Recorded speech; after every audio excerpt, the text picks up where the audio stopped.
चलिए बुलेटिन की शुरुआत अहम खबरों के साथ करेंगे। प्रधानमंत्री नरेंद्र मोदी की अध्यक्षता में आज केंद्रीय कैबिनेट की बैठक हुई। बैठक में किसानों, बुनियादी ढांचे और ऊर्जा क्षेत्र को लेकर कई महत्वपूर्ण फैसले लिए गए। देखें रिपोर्ट।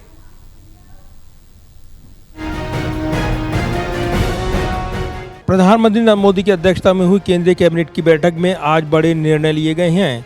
कैबिनेट और सीसीए की बैठक में सबसे बड़ा फैसला देश के अन्नदाताओं के हक में लिया गया है। केंद्र सरकार के फैसले की जानकारी देते हुए केंद्रीय मंत्री अश्विनी वैष्णव ने कैबिनेट में लिए गए फैसलों की जानकारी साझा की है। केंद्र सरकार ने मार्केटिंग सीजन 2026-27 के लिए 14 खरीफ फसलों के न्यूनतम समर्थन मूल्य एमएसपी के बढ़ोतरी को मंजूरी दे दी है।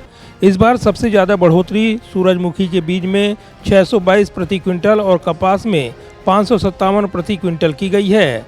धान का नया एमएसपी अब 2441 प्रति क्विंटल होगा। केंद्रीय मंत्री अश्विनी वैष्णव ने कहा कि सरकार का लक्ष्य किसानों को उनकी लागत पर कम से कम 50 से 61% तक का मुनाफा सुनिश्चित करना है।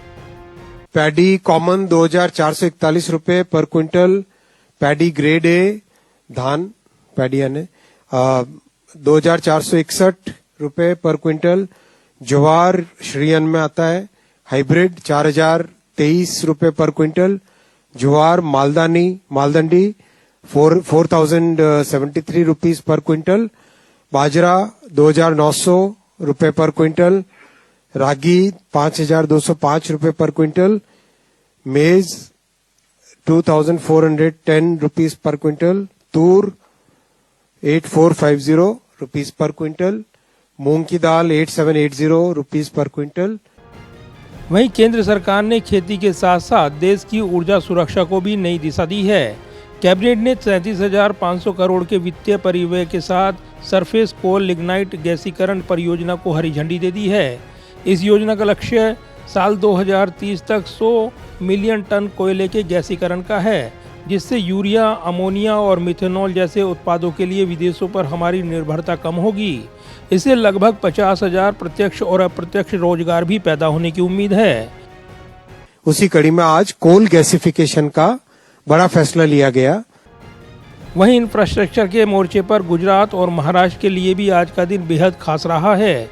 रेलवे नेटवर्क के विस्तार की दिशा में केंद्र सरकार ने गुजरात में अहमदाबाद सरखेज से धोलेरा के बीच देश की पहली semi high speed double line परियोजना को मंजूरी दी है। करीब 20,667 करोड़ रुपए की लागत वाला ये प्रोजेक्ट साल 2030-31 तक पूरा होने की संभावना है, जो धोलेरा एयरपोर्ट और लोथल मेरीटाइम कॉम्प्लेक्स को सीधे जोड़ेगा। अहमदाबाद से धोलेरा के बीच में एक semi high speed railway line, उसका आज अप्रूवल हुआ।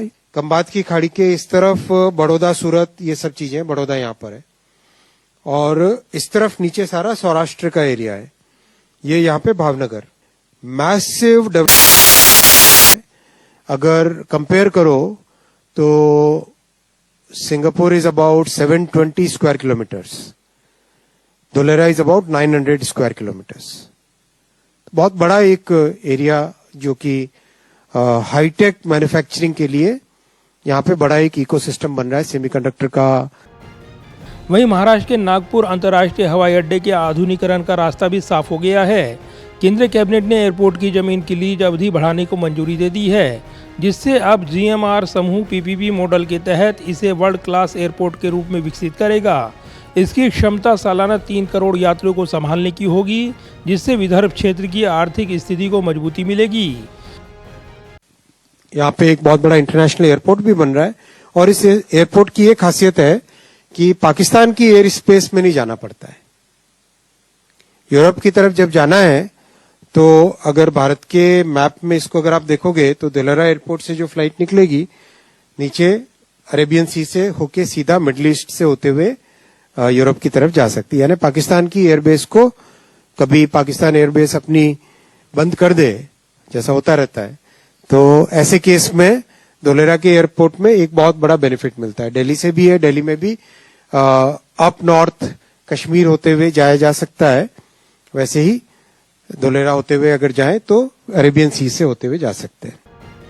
साफ है कि आज के ये कैबिनेट के फैसले न केवल ग्रामीण अर्थव्यवस्था को गति देंगे, बल्कि आधुनिक भारत के बुनियादी ढांचे को भी एक नया आयाम प्रदान करेंगे। कैमरामैन विद्या के साथ प्रदीप कुमार, टोटल न्यूज़, दिल्ली।